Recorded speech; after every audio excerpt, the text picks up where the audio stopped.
UP के सहारनपुर देवबंद से एक हाजी मुश्ताक भाई की कहानी है। हमें देवबंद से उन्हीं के परिवार में से एक भाई ने भेजी है। उन्होंने कहा, ये कहानी आप ज़रूर सुनाइएगा।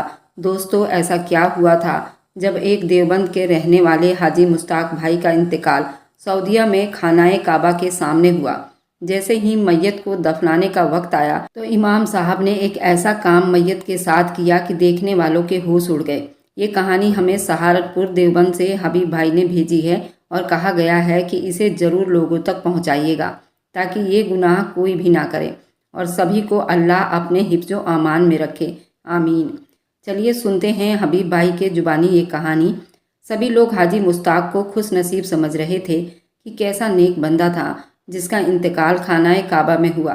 कितनी बड़ी खुश नसीबी थी उस आदमी की। अब्दुल रज्जाक साहब जबकि मस्जिद के इमाम साहब थे, हाजी मुश्ताक की तारीफ़ करते हुए कह रहे थे। उनके साथ खड़े खान साहब ने कहा, अरे भाई, हाजी मुश्ताक साहब भी तो नेक हैं और ऐसे नेक लोगों के लिए अल्लाह ताला ने ऐसे ही इनाम रखे होते हैं। जिसने भी ये खबर सुनी कि हाजी मुश्ताक का इंतकाल खानाए काबा में हुआ है, सभी ठंडी आह भर रहे थे कि अल्लाह ताला ने कैसी मुबारक जगह पर बुलाकर उन्हें अपने पास बुला लिया।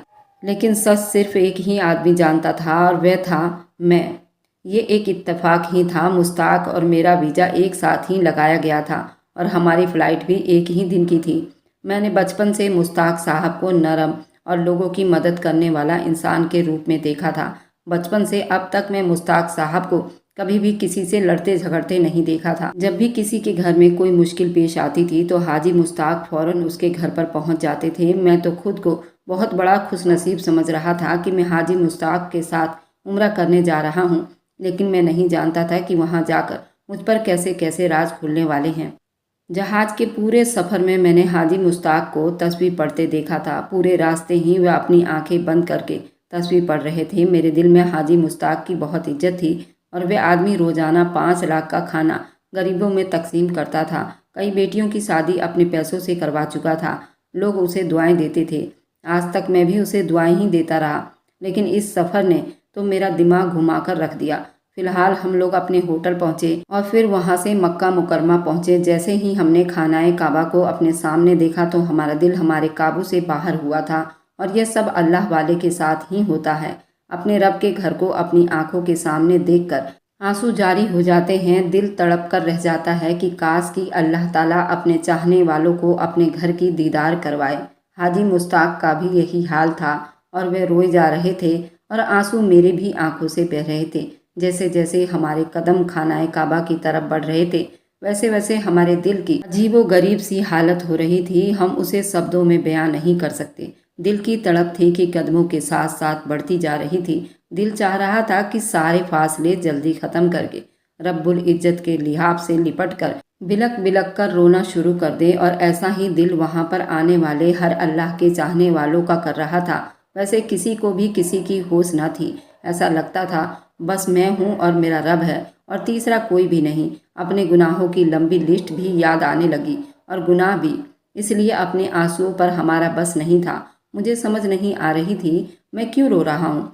काफ़ी देर तक ये सिलसिला चलता रहा, लेकिन अपने पास खड़े हाजी मुश्ताक को देखा तो मैं उसे देखकर दंग रह गया, क्योंकि वो बहुत ज़्यादा रो रहा था। हम तो चलो गुनहगार हैं, मगर ये बंदा तो जवानी से ही अल्लाह का खिदमत गुजार है, लोगों का भला करता है और अल्लाह ने उसे खूब दौलत से भी नवाजा है। ये दोनों हाथों से भर भर कर लोगों में दौलत भी लुटाता है, गरीबों की मदद भी करता है, बेसहारा विधवा औरतों के घरों में राशन भी डलवाता है और उन्हें पैसे देता है और उनकी परवरिश की जिम्मेदारी भी ले रखी है। कई गरीब जवान बच्चियां हाजी मुश्ताक के दहेज देने की वजह से आज अपने घरों में आबाद हैं। ऐसा नेक आदमी इस तरह से क्यों रो रहा है, जैसे कि उसने बहुत बड़ा गुनाह किया हो। मुझे ये बात शक में डाल रही थी। हालांकि मैं अपनी बहन को बहुत झटका। यहाँ तो सभी अपनी माफ़ी की तौबा करवाने आते हैं, चाहे वह नेक हो या बुरा हो। यहाँ तो सभी अपनी दर्जात को बुलंद करवाने के लिए आते हैं। यहाँ ज़िंदगी के मुश्किलों को दूर करने की दुआएं करने के लिए आते हैं। लेकिन सोचा जाए तो हाजी मुश्ताक पहली बार तो खानाए काबा नहीं आया था जो उसकी ऐसी हालत थी, और फिर फ़िलहाल उस आदमी को ऐसी कोई परेशानी भी नहीं थी। उसके पास तो दौलत का अंबार था। वह लाखों भी खर्च करता تو اسے پرواہ نہیں ہوتی۔ اس کے علاوہ اس کی فرما بردار اولادیں بھی تو تھی، نیکی کے کاموں میں سبھی گھر والے بڑھ چڑھ کر حصہ لیتے تھے۔ اس کی تو دنیا ہی جنت تھی، پھر وہ یوں یہاں پر اتنا کیوں رو رہا تھا؟ اس کی تو خوش نصیبی کی اللہ نے اسے اتنی دولت کے ساتھ ساتھ ہدایت بھی دے رکھی تھی۔ میں نے آج تک کبھی حاجی مشتاق کو نماز قضا کرتے ہوئے نہیں دیکھا تھا۔ میرے دل میں اس آدمی کے لیے عزت اور بھی زیادہ بڑھنے لگی تھی، اور وہ تھا ہی ایسا۔ لیکن اس کے بعد جو بھی قصہ ہمارے سامنے پیش آیا اس نے میرے دماغ چکرا کر رکھ دیا تھا۔ ہم دونوں نے ایک ہی کمرہ بک کیا تھا، اور ویسے بھی ہم دونوں ایک ہی محلے میں رہتے تھے، ایک ہی شہر سے تعلق رکھتے تھے۔ اس لیے جب ہمارا ویزا ٹکٹ کا انتظام ہوا تو ہم نے یہی سوچا کہ ہم ایک ہی کمرے میں رہ لیں گے۔ حاجی مشتاق تو اپنے لیے الگ کمرہ لے سکتے تھے، لیکن میرے لیے یہ سب کچھ ممکن نہیں تھا۔ اس لیے میں نے ہی حاجی مشتاق کی منتیں کی تھی، اور انہوں نے کہا کہ کوئی بات نہیں، تم کمرے کا کرایہ بھی مت دینا۔ میں تو اس آدمی کی جتنی تعریف کرتا اتنا ہی کم تھا۔ باہر جب میں نے اسے اتنا بے تحاشا روتے ہوئے دیکھا، اس کے کندھے پر ہاتھ رکھا، اسے تسلی دی کہ آپ تو اتنے نیک لوگ ہیں، آپ کو رونے کی اور اتنی معافی مانگنے کی کیا ضرورت ہے، تو وہ کہنے لگا کہ تم سچ نہیں جانتے۔ باہر میں انہیں اپنے ساتھ ہوٹل کے کمرے میں لے آیا۔ عمرے کی ادائیگی کے بعد ایک بار ہم لوگ طواف کر رہے تھے کہ جب اچانک سے حاجی مشتاق کی حالت بگڑنے لگی۔ وہ بار بار طواف کے دوران اپنے گلے کو پکڑنے لگتا۔ میں نے کہا کہ حاجی مشتاق آپ کو کیا ہوا ہے، یا آپ کیا کر رہے ہیں؟ تو وہ کہنے لگا کہ میرا دم گھٹ رہا ہے، مجھے ٹھیک سے سانس نہیں آ رہا، پتہ نہیں مجھے کیا ہو رہا ہے۔ حالانکہ موسم سرد اور ہوا بھی ٹھنڈی چل رہی تھی، مجھے ایسی کسی بھی گھٹن کا احساس محسوس نہیں ہو رہا تھا جیسا کہ حاجی صاحب کو ہو رہا تھا۔ میں پریشان سا ہو گیا، کیونکہ اس کے چہرے سے پانی کی طرح پسینہ بہہ رہا تھا، اور اس پر ایک عجیب سی گھبراہٹ سوار تھی۔ میری سمجھ میں نہیں آ رہی تھی کہ آخر اس کے ساتھ ہو کیا رہا ہے۔ آہستہ آہستہ اس کا چہرہ بالکل سرخ لال ہوتا گیا۔ میں نے آج تک کبھی کسی کا چہرہ اس طرح سے سرخ لال نہیں دیکھا تھا۔ اس کی آنکھیں یوں تھی جیسے ابھی نکل کر باہر آ جائے گی۔ پوچھو تو میرا دل کانپ سا گیا تھا، کیونکہ اس کا چہرہ بڑا عجیب و غریب سا ہو چکا تھا۔ پھر اچانک وہ وہیں زمین پر گر گیا۔ میں وہاں موجود نوجوانوں سے کہنے لگا، ہمیں انہیں ڈاکٹر کے پاس لے کر جانا چاہیے۔ وہاں پر کافی نوجوان جمع ہو گئے، اور ہم انہیں اسپتال ڈاکٹر کے پاس لے کر گئے۔ جب ڈاکٹر نے ان کا بلڈ پریشر چیک کیا تو ڈاکٹر کے پسینے چھوٹ گئے۔ وہ کہنے لگا، ان کا تو بلڈ پریشر نہ ہائی ہے، نہ شو ہو رہا ہے، نہ ہی لو ہو رہا ہے۔ ابھی بھی حاجی مشتاق اپنے ہاتھوں سے گلے کو زور سے دبا رہا تھا۔ وہ بار بار کہہ رہا تھا، میں بہت تکلیف میں ہوں، میرے گلے میں بہت زیادہ گھٹن کا احساس ہے۔ اسے ٹھیک سے بولا بھی نہیں جا رہا تھا۔ ڈاکٹر نے فٹافٹ اسے انجیکشن لگانا شروع کیا۔ آکسیجن ماسک جیسے ہی اس کے منہ پر لگایا تو اس نے فٹافٹ سے آکسیجن ماسک اتار کر ایک طرف پھینکا تھا۔ وہ تڑپ رہا تھا اور بار بار یہی کہہ رہا تھا کہ میری جان نکل رہی ہے، مجھے بہت تکلیف ہو رہی ہے، اور دعا کرو کہ میری جان جلد نکل جائے۔ میں بہت پریشانی میں ہوں، اور میں یہ پریشانی دیکھ کر یوں تھا جیسے سانس لینا ہی بھول گیا ہوں، کیونکہ آج تک میں نے کبھی کسی کو ایسی پریشانی میں نہیں دیکھا تھا۔ وہاں موجود نوجوان سورہ یاسین کی تلاوت کرنے لگے تاکہ ان کی جان آسانی سے نکل جائے، لیکن جیسے جیسے سورہ یاسین کی تلاوت کی جا رہی تھی، حاجی مشتاق اور بھی زیادہ پریشانی میں پڑے ہوئے تھے۔ ان کی زبان پوری باہر آ چکی تھی، لیکن جان قبض نہیں ہو رہی تھی۔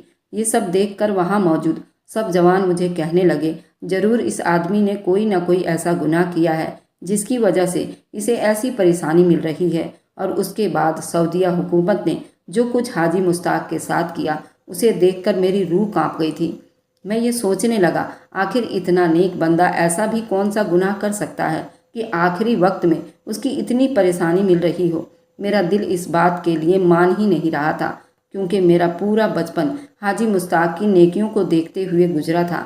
جب سے میں نے ہوش سنبھالی تھی، اپنے ماں باپ کے منہ سے یہی سنا کہ ہمارے محلے میں اگر کوئی نیک اور دیندار انسان ہے تو وہ حاجی مشتاق ہیں۔ ہر سال حاجی مشتاق حج کرتا تھا، اور جب میں 12 سال کا تھا تب سے میرا ملنا جلنا حاجی مشتاق سے رہتا تھا، کیونکہ میرے ماں باپ کے وہ بہترین دوست تھے۔ اکثر میرا ان کے گھر پر بھی آنا جانا ہوتا تھا۔ ان کے سب سے چھوٹے بیٹے سے میری دوستی تھی اور ہم ایک ساتھ کھیلا کرتے تھے۔ میں نے آج تک کبھی انہیں گھر میں اونچی آواز سے بات کرتے نہیں دیکھا تھا، کبھی ان کی بیوی اور بیٹیوں کے ساتھ انہیں اونچے آواز میں ڈانٹتے نہیں دیکھا تھا۔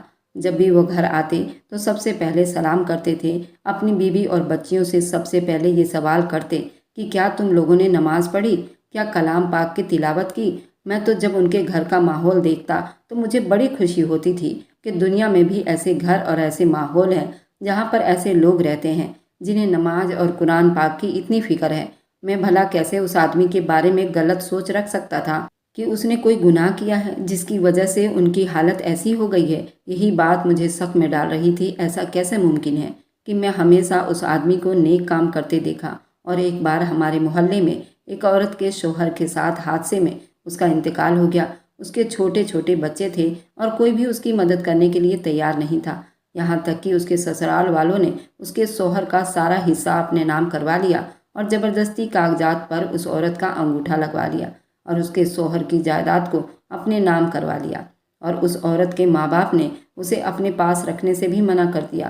कहा कि हम अपना ही पूरा नहीं कर पा रहे, फिर तुम्हारे साथ तुम्हारे 3 बच्चों को कैसे पाल लेंगे। तो बेचारी एक छोटे से घर में रहने लगी और फिर मोहल्ले वालों से उसने हाथ जोड़कर अपनी मदद के लिए भीख मांगी। खुदा के लिए आप लोग थोड़ी थोड़ी मदद कर दें तो मेरे बच्चे भी पल जाएंगे। मैं आपको दुआएं दूंगी। लेकिन लोगों ने ये कहा, जब तुम हट्टी कट्टी हो तो फिर खुद काम क्यों नहीं करती। वह औरत कहने लगी, मेरे बच्चे अभी छोटे हैं, अगर मैं उन्हें अकेला छोड़कर जाऊंगी तो कहीं उन्हें कोई नुकसान ना पहुंच जाए। मगर किसी ने भी उसकी बात नहीं सुनी। तो वो बेचारी बहुत परेशान थी। घर में बच्चे भूखे तड़प रहे थे, खाने को कुछ नहीं था। तभी हाजी मुश्ताक ने मस्जिद में ये कहा कि आज के बाद मैं तुम्हारे बच्चों की मदद कर दूंगा और महीने का खर्चा भी तुम्हें पहुंचा दिया जाएगा। ये बात सुनकर सब लोगों ने हाजी मुश्ताक की बहुत तारीफ की। लेकिन मुझे अफसोस इस बात का था कि हम दूसरों की तारीफ तो करते हैं उनके नेक अमल के लिए, लेकिन कभी खुद ऐसी कोशिश नहीं करते। लेकिन यहाँ पर अमरीन बहुत खुश थी क्योंकि हाजी मुश्ताक हर महीने की पहली तारीख को उनके घर अपने ड्राइवर के साथ और खुद राशन और घर के खर्च के लिए सामान देकर आते थे। और हम सब जानते थे कि हाजी मुश्ताक की वजह से ही बेवा अमरीन का घर चल रहा है। और ऐसा एक घर नहीं था, बल्कि जब भी किसी गरीब के घर की बेटी का रिश्ता तय होता था वह सबसे पहले हाजी मुश्ताक के घर का रास्ता पकड़ लेते थे और कहते थे कि मुश्ताक साहब, मेरी बच्ची का रिश्ता तय हो गया है, लेकिन मेरे पास इतने पैसे नहीं हैं उसे दहेज दे सकूं या कुछ मेहमानों को खाना ही खिला सकूं। तो हाजी मुश्ताक कहते, तुम्हारी बेटी मेरी बेटी है, तुम शादी की तैयारी करो, बेफिक्र हो जाओ। कई बेटियां अपने घर में अच्छी ज़िंदगी जी रही थी और इतने सारे लोगों की दुआओं में रहने वाला हाजी मुश्ताक आखिर कैसे इतनी दर्दनाक मौत की परेशानी को बर्दाश्त कर रहा था। ये सब देखकर मेरी अक्ल हैरान थी। अगर हाजी मुश्ताक का बीता हुआ कल मेरे सामने ना होता तो ज़रूर मैं भी इस वक्त नौजवानों की तरह ही बातें कर रहा होता। मैंने कहा कि मैं इस आदमी को बचपन से जानता हूँ, ये तो बहुत नेक और दीनदार है। मैं आज तक इसे कभी किसी के साथ बुराई करते नहीं देखा, बल्कि उनकी नेकियों को ही देखा था। और हमारा तो पूरा मोहल्ला गवाह है इस बात का। वह नौजवान कहने लगे, दिल के भेद तो अल्लाह ही जानता है। कभी कभी देखने वाला गुनहगार आदमी अंदर अंदर कोई ऐसा एक नेक काम कर लेता है कि उसका वह एक नेक काम उसे बख्शवाने के लिए काफ़ी हो जाता है। और कभी कभी ऐसा होता है किसी नेक इंसान से ऐसा गुनाह हो जाता है कि जिससे उसकी सारी नेकियां खराब हो जाती हैं। लेकिन मेरा दिल इस बात पर राजी ही नहीं था।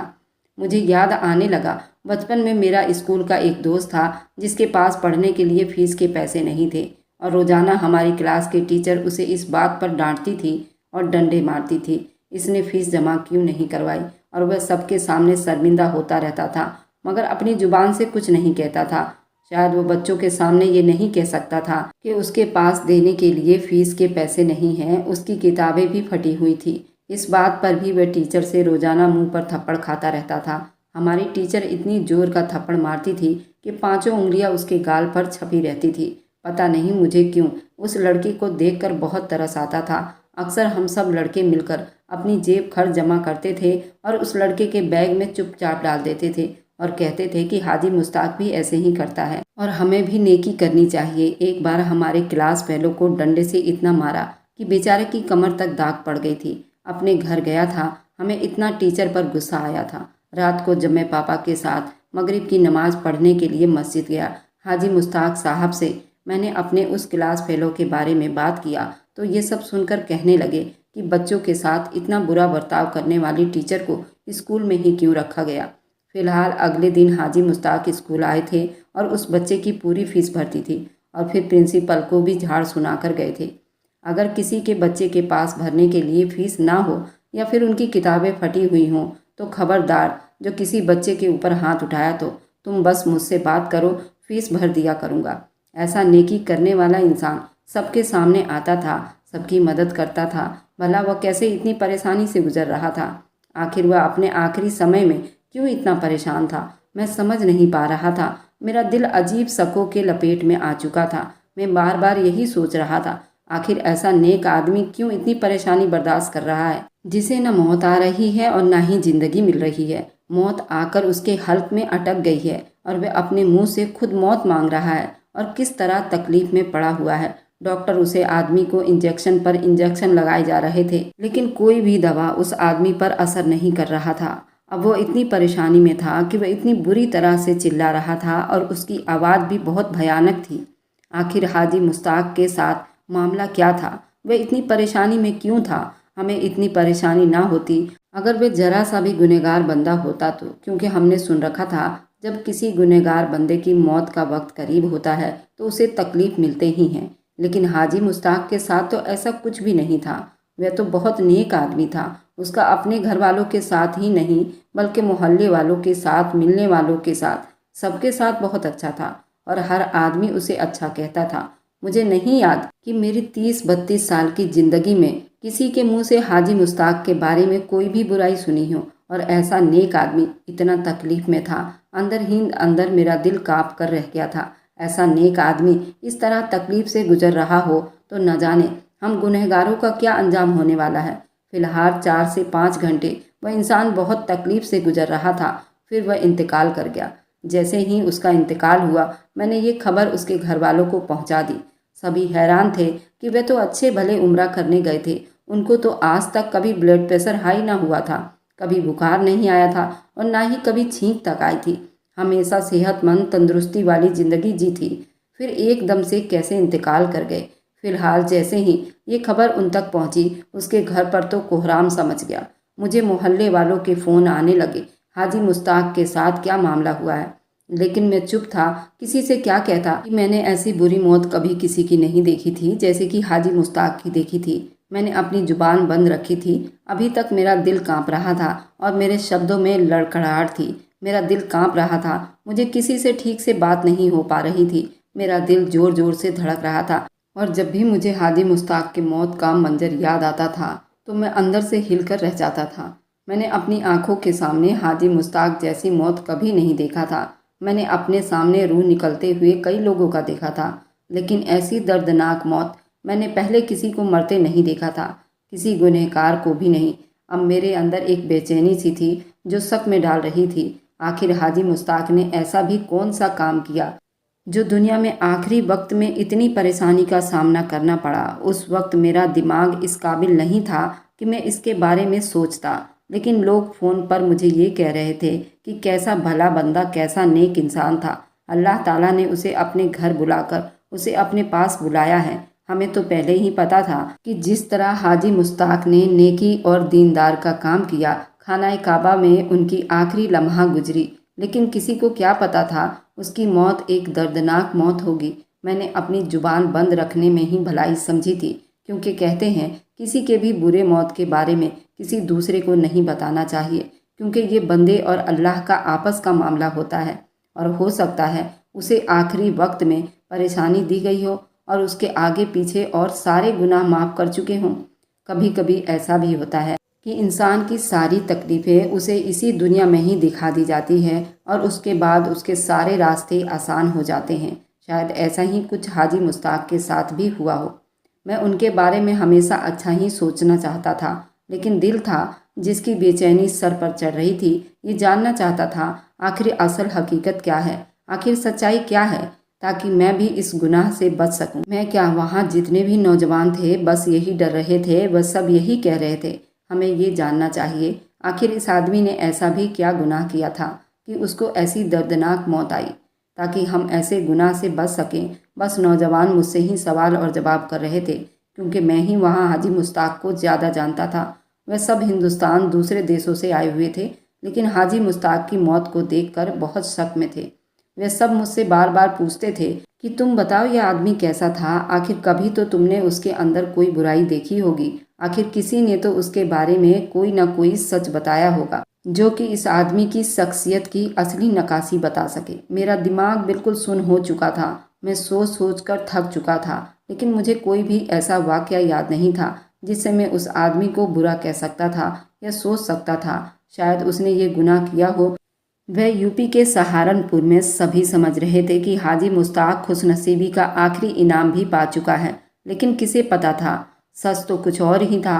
अभी तो एक बार मेरे ऊपर राज खुलना बाकी था जो मैं सोच भी नहीं सकता था। जब हम सब नौजवानों ने हाजी मुश्ताक की डेड बॉडी को ले जाना चाहा कि उसे गुस्ल देकर दफनाया जा सके, नमाज जनाजा पढ़ाया जा सके, लेकिन जैसे ही हमने उस मैयत को उठाने की कोशिश की तो हमारी तो जैसे जान ही निकल गई। ऐसा लग रहा था जैसे मानो काफ़ी वजन हो और हम सब नौजवान मिलकर अभी उसे उठा नहीं पा रहे थे। देखते देखते हाजी मुश्ताक का वजूद फैलने लगा था और उसमें से अजीबो गरीब तरह की बदबू आने लगी थी। हम सब लोग हैरान थे कि ऐसा क्यों हो रहा है। सबसे ज़्यादा मैं परेशान था।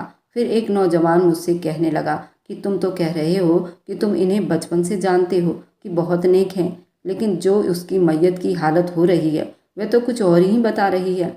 मैंने कहा कि दिलों के भेद तो अल्लाह ही जानता है ना, लेकिन मैंने कभी किसी के साथ इसको बुराई करते नहीं देखा था। फिर मैं कैसे किसी के बारे में बुरा कह सकता हूँ।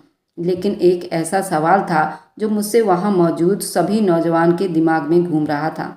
क्या फिर हाजी मुश्ताक के साथ ऐसा क्यों हो रहा है? और ऐसा कौन सा गुनाह है जिसकी वजह से उसकी मैयत की यह हालत हो रही है? उसकी रंगत बिल्कुल भयानक होने लगी थी और ऐसा लगता था जैसे उसका वजन बढ़ चुका है। बड़ी मुश्किल से हम उसकी डेड बॉडी को लेकर अस्पताल से बाहर आए और फिर हमारी कोशिश यही थी कि उसका नमाज जनाजा खानाए काबा में हो और वहीं दफना भी दिया जाए। हर हाजी के दिल में यही ख्वाहिश होती है कि अल्लाह ताला खानाए काबा के सामने ही उसकी ज़िंदगी की आखिरी पल पूरा करें। और ये भी बड़ी खुशनसीबी की बात है जो लोग वहाँ उम्रा करने के लिए जाते हैं और उस बीच वहाँ इंतकाल हो जाता है और उन्हें वहीं दफना दिया जाता है। लेकिन जो कुछ हाजी मुश्ताक के मैयत के साथ हुआ था वह एक दर्दनाक मौत थी। जैसे ही हम लोग खानाए काबा के पास मैयत लेकर आए, वहाँ पहले से ही 2-3 मैयत मौजूद थी और इमाम साहब नमाज असर के बाद पढ़ाने का कह चुके थे। नमाज जनाजा जैसे ही पढ़ाने के लिए इमाम साहब ने नीयत बांधी तो कुछ देर बाद ही उनकी तबीयत कुछ खराब होने लगी। वह कहने लगे कि इन मैयत में से एक मैयत ऐसी है जिसका नमाज जनाजा मैं नहीं पढ़ा सकता। ये सुनकर सबको हैरानी हुई थी, इमाम साहब ऐसा क्यों कह रहे हैं? और फिर कहने लगे उस मैयत को हटा दी जाए ताकि दूसरी मैयत का नमाज जनाजा अदा की जा सके। मगर कोई भी ये नहीं जानता था किस मैयत के लिए इमाम साहब इनकार कर रहे हैं और क्यों कर रहे हैं। सभी हैरान थे। ऐसा तो कभी नहीं हुआ कि आज इमाम साहब ऐसा क्यों कह रहे थे। और हर इंसान कोई ना कोई गुनाह जरूर करता है और गुनहगार ही होता है। फिर ऐसा कौन सा गुनाह था जिसकी वजह से इमाम साहब को कोई इशारा हुआ कि इसकी नमाज जनाजा ना पढ़ाई जाए? मैं तो बहुत ज़्यादा हैरान हुआ था। उस वक्त सब इमाम साहब ने हाजी मुश्ताक की मैयत की तरफ इशारा किया और कहा कि इस मैयत को पीछे कर दी जाए ताकि फिर दूसरे मैयतों का नमाज जनाजा पढ़ा सकूं। ये सुनकर नौजवान जो मेरे साथ हाजी मुश्ताक को अस्पताल लेकर गए थे वे सब मुझे अजीब नज़रों से देखने लगे और कहने लगे, क्या अभी तुम यही कहोगे ये आदमी बुरा नहीं था? मैंने कहा मुझे कुछ समझ नहीं आ रहा और मेरा दिमाग भी बिल्कुल काम नहीं कर रहा था। इमाम साहब ने बाकी सभी मैयतों के नमाज जनाजा पढ़ा दी थी और उन्हें दफना भी दिया गया था, मगर हाजी मुश्ताक के बारे में इमाम साहब ने बिल्कुल मना कर दिया था। मैं उनके पास गया और मैंने कहा मैं उनका पड़ोसी रह चुका हूँ। मैंने आज तक कभी इस आदमी को कोई भी गलत काम करते नहीं देखा।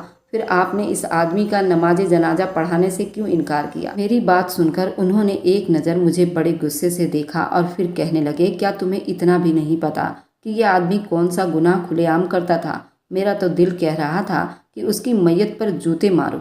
ये सुनकर तो मेरे चेहरे की रंगत फीकी पड़ गई।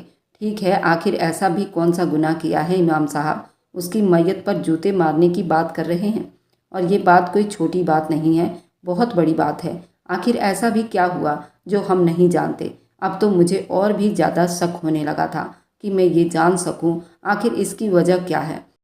मैंने कहा कि आप ऐसा कैसे कह सकते हैं? आप तो इस आदमी को जानते तक नहीं। वह कहने लगा, ये तो मैं नहीं बता सकता, लेकिन इस आदमी ने बहुत बड़ा गुनाह किया है। अब उस गुनाह का असर उसके चेहरे पर दिखाई देने लगा है। मेरा दिल और भी ज़्यादा डरने लगा था। आखिर हाजी मुश्ताक ने ऐसा कौन सा गुनाह किया था, क्योंकि मरते वक्त अब सारे असर उसके ऊपर दिखाई दे रहे थे। फिलहाल हमने छोटे पैमाने पर नमाज जनाजा पढ़ाया था, क्योंकि ना तो इमाम साहब नमाज जनाजा पढ़ाने को तैयार थे और ना ही उसके लिए मगफिरत की दुआ करने को तैयार थे। इसकी वजह जानना अब मेरे अंदर और भी बेचैनी पैदा कर चुका था। जब उसे दफनाने के लिए जाने लगे, जिस कब्र में उसे दफनाना था, जैसे ही उसकी मिट्टी को खुदवाया गया, उस कब्र में तो पानी ही पानी था। हालांकि जब कब्र की खुदाई पहले की गई तो वहाँ पानी मौजूद ना था। ये एकदम से पता नहीं कहाँ से इतना पानी आ गया था।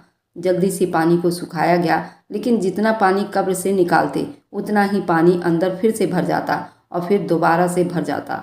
दूसरी जगह कब्र खोदी गई तो वहाँ भी अजीबोगरीब कीड़े निकल रहे थे। जब मैं वापस सहारनपुर देवबंद आया तो मेरे दिल और दिमाग में बहुत सारे सवाल थे और मुझे उन सब का जवाब चाहिए था कि आखिर हाजी मुश्ताक ने ऐसा क्या गुनाह किया था। जब मैं उसके घर आया, उसके घर के बाहर तो लोगों का भीड़ उमड़ा हुआ था। ऐसे लग रहा था कि पूरा देवबंद और सहारनपुर हाजी मुश्ताक के अफसोस के लिए घर में मौजूद हो। फिर उसकी बीवी से बात करना चाहता था और बचपन से मैं उसे बुआ कहता था, इज्जत और एहतराम भी करता था। लेकिन वह उस वक्त इद्दत में बैठी हुई थी और जो सवाल मेरे अंदर करबला रहे थे उनकी वजह से मुझे चैन नहीं आ रहा था। मैं अपनी माँ के साथ उनके घर में गया, उसके बेटे से भी अफसोस किया और वे तो इस बात को हाजी मुश्ताक की खुशनसीबी समझ रहे थे कि अल्लाह ताला ने खानाए काबा में अपने पास बुलाया, लेकिन ये नहीं जानते थे कि वहाँ क्या हाल गुजरा। इसलिए उसका बेटा मुझे ये कहने लगा कि उनके बाप की मौत कैसे हुई और क्या हुआ था उनके साथ। मैं चुप था और ये समझ नहीं पा रहा था आखिर क्या बताऊं, क्योंकि उस वक्त वहाँ पर बहुत सारे लोग मौजूद थे जो ये जानना चाहते थे कैसे मुबारक मौत हाजी मुश्ताक को नसीब हुई है, क्योंकि उनके नेक कामी का चर्चा पूरे सहारनपुर में मौजूद थे। जहाँ भी ज़रूरतमंद होते थे वहाँ हाजी मुश्ताक ज़रूर मौजूद होता था। सब लोग मेरे मुंह से बहुत कुछ सुनने के लिए व्याकुल थे, लेकिन मैंने थोड़ा ही जवाब दिया। लोग कहने लगे, तुम पूरी बारीकी से बात बताओ, आखिर हुआ क्या था। मैंने कहा, मैं कुछ दिन बाद बताऊंगा और सबसे पहले मुझे हर बात उनके बेटे को बतानी है, फिर आप लोग उनसे पूछ लीजिएगा। वहाँ मौजूद बहुत सारे नौजवान कहने लगे कि भला ये क्या बात हुई, उनके बेटों को ऐसी कौन सी खास बात बतानी है जो वो तुमसे सुनकर हमें बताएंगे। तुम हमें डायरेक्ट बताओ कि आखिर क्या माजरा हुआ था, किस तरह उनका इंतकाल हुआ। मैंने कोई जवाब नहीं दिया और उनका एक बेटा जो कि सबसे बड़ा था वो मुझे अजीब नज़रों से देखने लगा। उसने बात को टाल मटोल कर दिया और कहने लगा, सबसे पहले हम कलामे पाक पढ़ते हैं और दुआए मगफिरत करते हैं। कुछ ही देर में लोग धीरे धीरे वापस जाने लगे। मैंने उनके बड़े बेटे से कहा, मुझे थोड़ा आपसे कुछ पर्सनल बातें करनी है, क्योंकि ये बहुत ज़रूरी है। वह कहने लगा कि ज़रा लोगों का भीड़ ख़त्म हो जाए तो फिर मैं तुमसे अकेले में बात करता हूँ। फिर यही हुआ और 2 घंटे के बाद मुझे इंतज़ार करना पड़ा और उसके बाद वह नौजवान मुझे अपने साथ डाइनिंग रूम में ले गया। वह कहने लगा, बताओ आखिर बात क्या है। जब मैंने उसके बाप का सारा किस्सा उसे सुनाया तो उसके चेहरे की रंगत बदलने लगी। उसका रंग एकदम सफ़ेद पड़ गया था। वह कहने लगा कि ऐसा कैसे हो सकता था, मेरे अब्बा तो बहुत नेक थे। मैंने कहा कि मैं तो खुद इस बात को जानना चाहता हूँ कि आखिर ऐसा कौन सा गुनाह था जो तुम्हारे वालिद से हुआ, ताकि हम उस गुनाह से बच सके और तुम अपने वालिद के इस गुनाह की कफ़ारा दे सको। तो वह कहने लगा कि मेरे वालिद ने तो ऐसा कोई गुनाह किया ही नहीं। मुझे नहीं लगता कि मेरे बाप ने कभी नमाज भी कज़ा की होगी। वह तो लोगों की मदद के लिए हर वक्त तैयार रहते थे और हमें तो कभी ऐसी कोई बात नहीं पता चली जैसे कि हम अपने वालिद को बुरा भला समझे। मैंने कहा कि देखो, ये कोई छोटी बात नहीं, वहाँ पर लोगों ने बहुत बातें की हैं, लेकिन मेरे पास किसी बात का कोई जवाब न था। शायद तुम्हारी वालदा इस बात का ठीक से जवाब दे सकती हैं। तुम्हें उनसे बात करनी चाहिए और अगर कोई भी वजह हो तो प्लीज़ मुझे ज़रूर बताना, क्योंकि मेरे अंदर डर की बेचैनी का तूफान भरा हुआ था। मैं चाहता हूँ कि मुझे सच्चाई का ज़रूर पता चले। आखिर हाजी मुश्ताक का ऐसा कौन सा गुनाह था जो हमारे सबकी आंखों से ओझल था। लेकिन वह नौजवान कहने लगा, मैं अपने वालदा से पूछकर तुम्हें ज़रूर बताऊंगा, लेकिन अब तुम्हारी बात सुनकर मैं बहुत ज़्यादा परेशान हो गया हूँ और बेचैन हो गया हूँ। अल्लाह, हम तो बहुत सुकून में थे कि अब्बा की जगह अल्लाह ताला ने बड़े मुबारक शहर में रखी। اور لوگ تو اس چیز کی منتیں کرتے ہیں۔ تو یہ سب ماجرا جو تم سنا رہے ہو ہمارے لیے بہت زیادہ فکر کی بات ہے۔ بہت زیادہ صدقے اور خیرات بانٹی گئی اور ان کے بیٹوں نے لوگوں سے بھی پوچھا اگر کسی کو ہمارے باپ سے کوئی بھی تکلیف یا پریشانی ہے یا میرے باپ نے کسی طرح سے کسی کا حق مارا ہو تو وہ ہمارے سامنے آ کر بتا سکتا ہے۔ لیکن لوگ کہنے لگے تمہارا باپ بہت نیک تھا، انہوں نے کسی کا حق نہیں مارا، تم ایک نیک انسان کے لیے ایسی باتیں کیوں پوچھ رہے ہو؟ اصل وجہ نہ میں جانتا تھا نہ ہی حاجی مشتاق کا بڑا بیٹا، اصل بات تو اس کی بیوی جانتی تھی۔ جب اس نے اپنی والدہ سے اس بات کا ذکر کیا تو وہ پھوٹ پھوٹ کر رونے لگی اور کہنے لگی کاش کہ اس بات کا پردہ ہی رہتا اور سچائی کسی کے بھی سامنے نہ آتی۔ اس کی ماں نے پہلے تو اپنے بیٹے کو بتانے سے انکار کر دیا، لیکن وہ ضد پر تھا۔ وہ کہنے لگا کہ ماں اگر آپ ہمیں سچائی سے آگاہ نہیں کریں گی تو اس معاملے کا حل کیسے ٹھیک ہو سکتا ہے؟ پھر میرے والد نے جو گناہ کیا ہے میں اس کا کفارہ ادا کر دوں تاکہ انہیں قیامت کے دن تکلیف کا سامنا نہ کرنا پڑے۔ یہ سن کر اس کی والدہ نے سچ بتانے کا فیصلہ کیا تھا، لیکن اس نے کہا کہ میں پردے میں یہ سچ اس نوجوان کو بھی خود بتانا چاہوں گی جس نے کہا کہ وہاں پر یہ سب کچھ دیکھ چکا ہے۔ جب یہ بات حاجی مشتاق کے بڑے بیٹے نے مجھے بتائی تو میں بھی اس بات کے لیے تیار ہو گیا۔ اس رات مجھے ٹھیک سے نیند نہیں آئی تھی، میں بے حد بے چین تھا۔ پوری رات میں نے کروٹیں بدل کر گزاری تھی۔ مجھے صبح ہونے کا شدت سے انتظار تھا۔ جیسے ہی صبح ہوئی میں حاجی مشتاق کے گھر پہنچ گیا جہاں اس کی اہلیہ پردے میں تھی اور کہنے لگی اس بات کو تم سب پر عیاں مت کرنا، کسی کو بھی مت بتانا، کیونکہ جب انسان دوسروں کے عیب چھپاتا ہے تو اللہ اس کے عیب چھپا لیتا ہے۔ لیکن تمہیں اس لیے بتا رہی ہوں کہ وہاں پر موجود تھے اور تم نے سب کچھ ہوتے ہوئے دیکھا ہے۔ یوں تو میرا شوہر بہت نیک آدمی تھا، نمازی بھی تھا، لوگوں کی مدد بھی کرتا تھا، لیکن ان سب کے پیچھے جو اس کا مقصد تھا اس کو کوئی بھی نہیں جانتا تھا۔ لیکن اس سب کو صرف میں ہی جانتی تھی اور مجھے یہ قسم دی گئی تھی کہ میں اس بات کو راز ہی رکھوں گی، کسی کے سامنے بھی عیاں نہ کروں۔ لیکن جو کچھ تم نے بتایا مجھے نہیں لگتا مجھے اس بات پر پردہ ڈالنا چاہیے۔ جیسے جیسے وہ مجھے بتا رہی تھی میرا دل تو کانپ رہا تھا۔ میں سوچ بھی نہیں سکتا تھا کہ حاجی مشتاق کا یہ روپ بھی ہو سکتا ہے۔ جن عورتوں کی وہ مدد کرتا تھا ان کے ساتھ ایسا گھنونا کھیل بھی کھیل سکتا تھا، یہ تو ہم میں سے کوئی بھی سوچ نہیں سکتا۔ اصل میں حاجی مشتاق کو اپنی واہ واہی کا بہت شوق تھا۔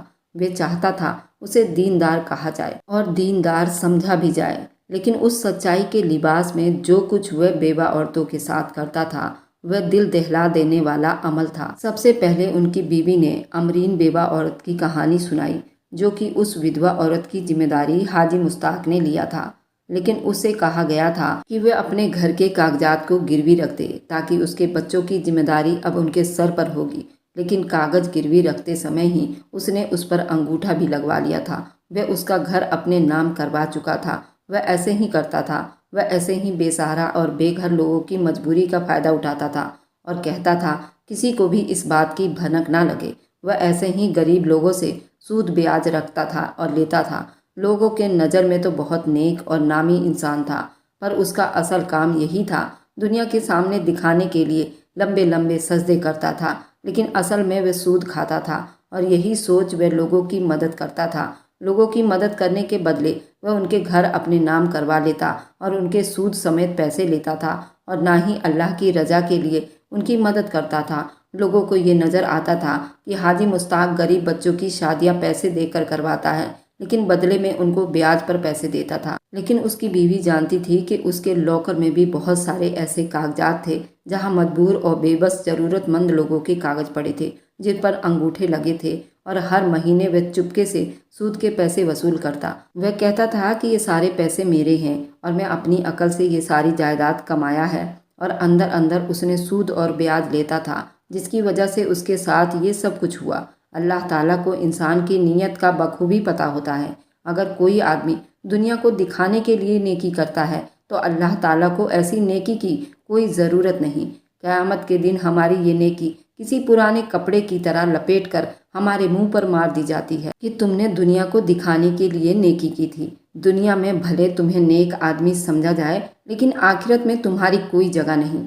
اللہ تعالیٰ ہمیں نیک عمل کرنے کی ہدایت دیتا ہے۔ کبھی کبھی ہم کسی نیک آدمی کو دیکھ کر یہ آرزو کر لیتے ہیں کاش کہ ہماری زندگی بھی ایسی ہو جائے جیسے کہ حاجی مشتاق کی تھی، لیکن اندر سے وہ آدمی کیا تھا؟ जिसे सिर्फ उसकी बीवी जानती थी। जब ये राज उसने मुझे बताया तो मेरा दिल तो कांप कर रह गया। बेशक अल्लाह ताला अपने बंदों के ऐब छुपाता है, लेकिन जिसे अल्लाह ताला को जाहिर करना होता है उसे खोल कर दुनिया के सामने रख देता है। अल्लाह ताला हमें ऐसे गुनाह से बचाए और सूद लेन देन से हमें पाक रखे। ये बातें जब खुलने लगी तो बहुत से लोगों ने रो रो कर हाजी मुश्ताक का असल चेहरा बयान किया। वह उनके साथ क्या क्या करता था, उनके बेटे और बीवी ने उनकी गुनाह के खातिर वे सभी जिनके ज़मीनों के कागज़ वहाँ रखे गए थे उनके नाम कर दिया और पिछला सूद माफ़ कर दिया। रोते हुए सबके सामने हाथ जोड़कर कहा उसके वालिद को माफ़ कर दी जाए। पता नहीं वह किस तकलीफ़ में होंगे। और हाजी मुश्ताक का बेटा तो एक नेक और फरमादार बेटा था, इसलिए उसने जब सच्चाई को जान लिया तो उसका कफ़ारा अदा करने की पूरी कोशिश की। लेकिन बहुत से लोग ऐसे हैं जिन्हें इस बात की परवाह भी नहीं होती उनके वालिदैन अपनी ज़िंदगी में क्या गलतियां की है, और वह यही कहते हैं जब आपने गलतियां की है तो आप ही इसका हर्जाना भरेंगे। फिलहाल हाजी मुश्ताक के इस किस्से ने मेरी ज़िंदगी को बदल कर रख दिया था। मैं रो रो कर गिड़गिड़ा कर अल्लाह के हुजूर यही दुआ करता हूँ कि मेरा हर नेक अमल तेरे लिए है और मुझे सिला भी तुझी से चाहिए। मेरे हर अमल को बनावट से पाक कर दे और दिखावे से दूर रख बिल्कुल। आप लोगों का इस बारे में क्या ख्याल है? क्या आप लोग आज से ही ऐसी नेकी करना चाहोगे? अगर आप लोगों के पास ऐसी कोई कहानी है और आप लोग दुनिया के सामने लाना चाहते हैं तो आप मेरे कमेंट बॉक्स में लिख सकते हैं और अपनी कहानी हमें शेयर कर सकते हैं। अगर आपको आज की कहानी पसंद आई है तो वीडियो को ज़रूर लाइक कीजिएगा और अपने दोस्तों के साथ शेयर भी कीजिएगा। और हाँ, अगर आपने अभी तक हमारे चैनल को सब्सक्राइब नहीं किया है तो ज़रूर सब्सक्राइब कर लें। मिलते हैं हम अपनी कल की एक और नई दिलचस्प कहानी के साथ। मुझ पर सदा अपना प्यार और स्नेह बनाए रखें। सभी को मेरा प्यार भरा नमस्कार दोस्तों।